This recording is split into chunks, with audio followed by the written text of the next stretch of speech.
Welcome back, y'all. Jumping back into um, Fish in a Tree today. We have chapters 37 to 39.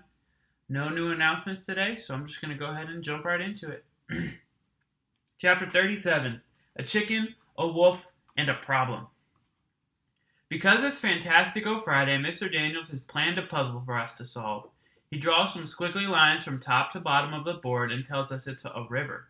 Then he proves he is the worst artist ever by drawing a chicken, a wolf, and a bag of grain on one side of the water. Mr. Daniels, did you draw that with your eyes closed? Oliver yells. No offense, but that's terrible. He laughs. I'm not offended, Oliver. I have eyes to see it. Then he looks at me. We're not all wired to be gifted artists. Then he adds a little boat, which looks a lot like a banana on the river. Okay, he says, here's your problem to solve. You need to get all three of these items across the river, but you can only take one item at a time in the boat. You can't leave the wolf alone with the chicken, because the chicken will become lunch.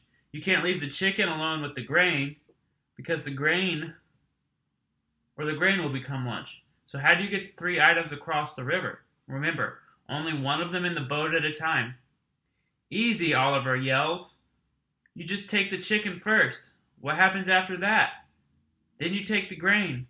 What happens to the grain when you go back for the wolf? After a couple of seconds, Oliver drapes himself all over his desk. Mr. Daniels pats Oliver on the back. It's okay, kiddo. It's supposed to be hard. Mr. Daniels turns to Suki's. Any idea?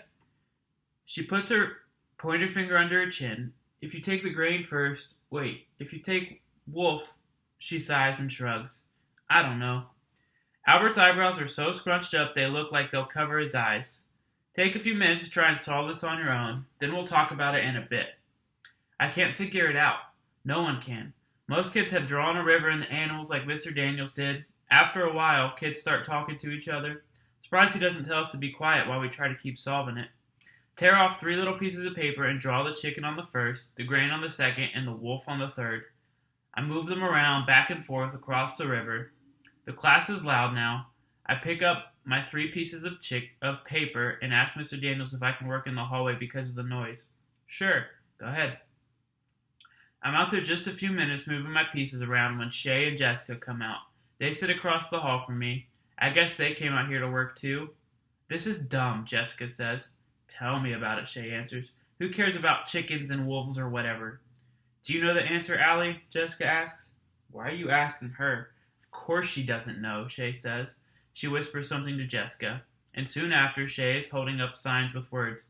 Can you read these, Allie? I try to ignore them. I'm not going to let her get me upset. I remember, life with Shay is like playing chess. Don't get flustered. Don't make mistakes. Sorry, y'all. Aw, you can't read it, can you? The baby voice doesn't bother me as much as the words themselves. I try to concentrate on solving the problem. Shay moves closer to me. You are so stupid, Allie. You know, Mr. Daniels is only nice to you because he feels sorry for you. Come on, Shay, let's go back inside, Jessica squeaks. Don't come on me, Shay snaps. Whose side are you on? I'm on yours, Jessica says. But it isn't the sound of loyalty. It's the sound of fear. I stand up, go into the classroom, and go into the corner behind Mr. Daniels' desk. It's hard for me to push the sound of Shay's voice out of my head, but I remind myself that just because someone says it doesn't make it true. I concentrate on the 3 pieces, the chicken, the wolf, and the grain. I move the 3 pieces of paper around on the floor. It takes me a while, but I realize you need to take more than 3 trips. You need to take the chicken, and then take the grain, but then take the chicken back with you and leave it while you take the wolf. Then you leave the wolf with the grain and go back for the chicken. I leap up. I got it! Keisha and Albert are surprised. So am I. Mr. Daniels comes over and I whisper in the answer. Impressive work, Allie. He says I can go around and help others for the last remaining minutes. Allie? Max says in a loud whisper. What's the answer? Come on, tell us how you did it. By now, Shay and Jessica have come back in, and they see me helping Max when I swing by her. Shay says in a low voice, You're still a loser, Allie. A total and complete loser. But Jessica smiles a bit at me. Mr. Daniels calls us back to our seats. Okay, that was a 2-part assignment. The first part was to solve the puzzle. The second was to see who would stick with it, who would work on it until it was solved. Congratulations to the few of you that did that. If you were one of the many that gave up and started talking to your friends about soccer and other things, I want you to consider that no matter how smart you are, success is reached with hard work too.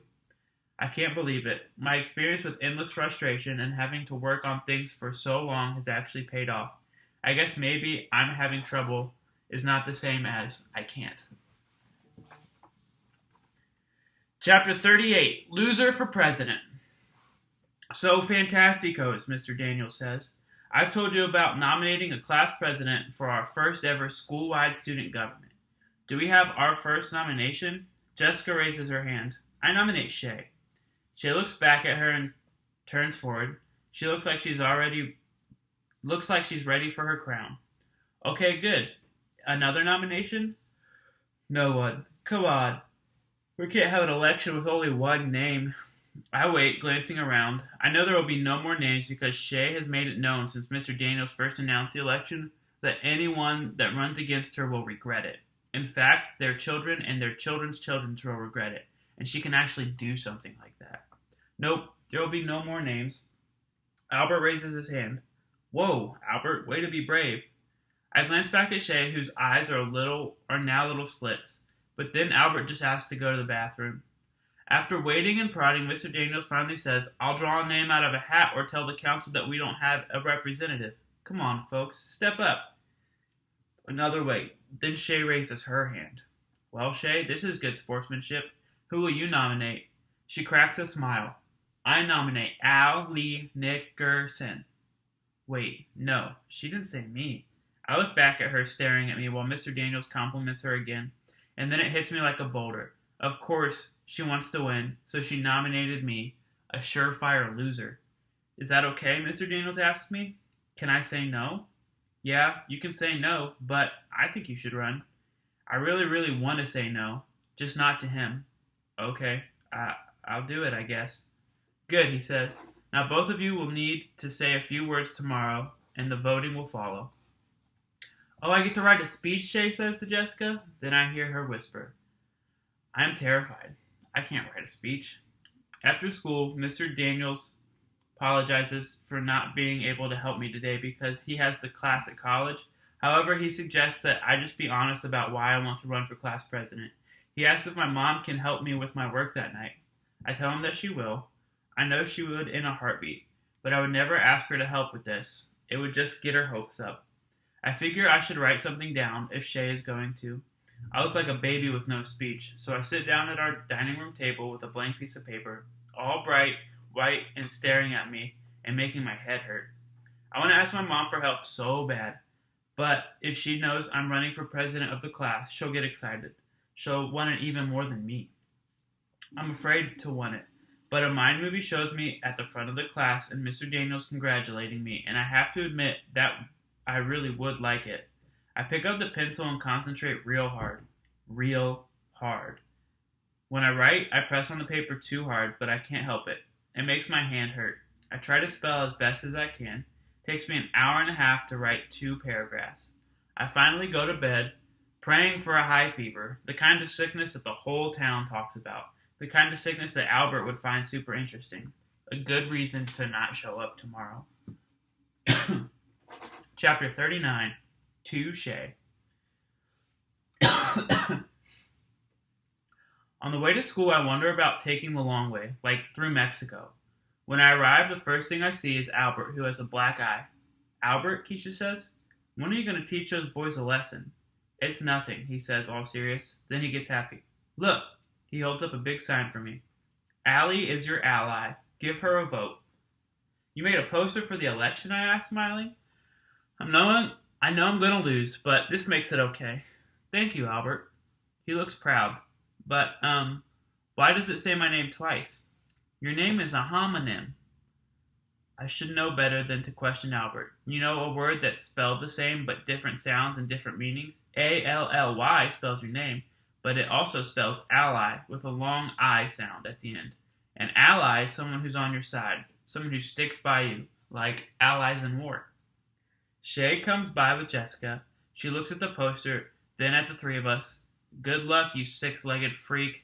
I guess Allie will get 3 votes anyway. After they leave, I look at the 3 of us and think about how there are 3 primary colors: yellow, blue, and red. Those 3 colors create every other color.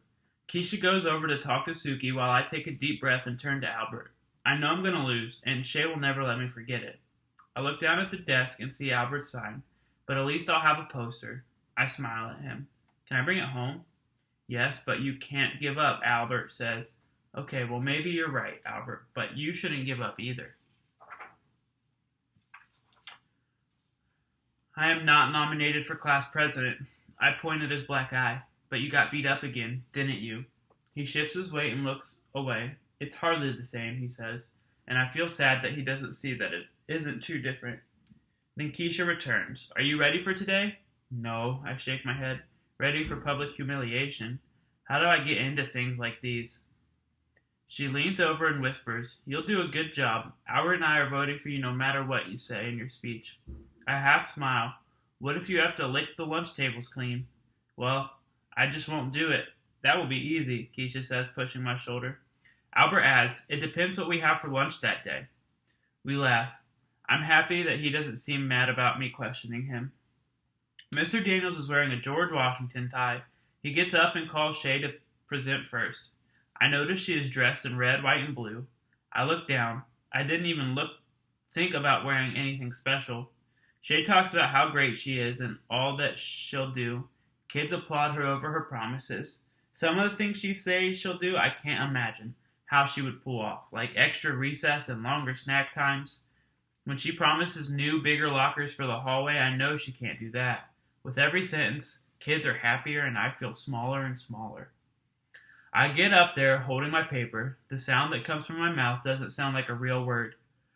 Try again to get the same sound, then 4 more times. The quiet laugh rises all around me. But Mr. Daniels holds his palm toward the class without taking his eyes off me to stop the noise. I feel hot. The Etch-a-Sketch brain hits me and I go blank, staring at a page that I wrote, that I can't read. Shay looks smug and it makes it even harder. Mr. Daniels bends over, resting his hands on his knees. He whispers, Look, you can do this, and you can hit it out of the park too. I shake my head a little. I believe in you, Allie. Now forget what you wrote. Put the paper down and take a deep breath. Close your eyes, and if it makes you nervous to see everyone, just be honest. Be you. Slides his paper out of his hands, and I stand there silent for too long. I do close my eyes, wishing it would block their view of me as well. Mr. Daniels' voice is gentle, almost a whisper. I want to be the president of class because I think it will be fun, and I think I would like it. I say, eyes still closed. Good, keep going, he says. I promise to be honest, promise to work hard, promise to listen to everyone who has ideas, not just my friends, because I would be in charge of the whole class. Well, not in charge exactly, but I want everyone to have a chance to give their ideas. I'll go to meetings and I would try to get extra things like recesses, but I can't promise that I can do something like that. I open my eyes and look at Mr. Daniels. Can I do that? Actually, no. You don't want me fired, do you? I shake my head, feeling kind of dazed. Do you have anything else to say? I don't think so. Okay, then. He motions towards my seat, and I sit down, stunned that it's over. Now for the vote, he says. He begins to pass out little pieces of paper. Wait, Shay says. All the other teachers have just had everyone raise their hands. Well, I thought it would be more like a real election, a secret ballot. Everyone will write the names of their choice for class president on a paper and fold it up. I'll walk around and collect them. That's not fair. Well, he shrugs. If it's good enough for the U.S. government, it's good enough for us. I soothe out the tiny piece of paper and try hard to be neat. There's a lump in my throat as I write down my own name. I don't even know why. Maybe because I'm not writing it down on a sign-in sheet for detention or signing an apology for something. I fold it 1, 2, 3 times and put it in the basket. Mr. Daniels comes by. He says he'll let us know later, but everyone begs him to count now. So he does. He opens the first one, Shay. He opens another, Shay. He opens a third, Shay. And when he opens the next 4, they are for me, and I'm surprised. A couple more for Shay, then 4 more for me. 4 more? I can't imagine who would vote for me. I thought everyone loved Shay, but as I look around the room, some kids are glancing at me, and some actually look happy. Oliver and Suki and a bunch of other kids. Towards the end of the counting, when it looks like I've actually won, Shay crosses her arms and falls back against her chair. In the end, Mr. Daniels shakes hands with Shay and tells her she ran a good campaign. Then he turns to me and says, "Congratulations, Madam President Nickerson." And then he salutes me and laughs. The class claps. Keisha is up dancing while Albert gives a single nod. "Mr. Daniels," Max raises his hand. "I think this calls for a party." "Why, Max?" "Because it's Wednesday." "Any day's a good day for a party, Mr. D," he says, and Shay looks annoyed with him. But her real dagger eyes are saved for me. At least she's quiet for once, and that's all perfectly fine with me. That's where we're going to end for today. Make sure you answer every question with 2 full sentences. Please. Thanks. See y'all tomorrow.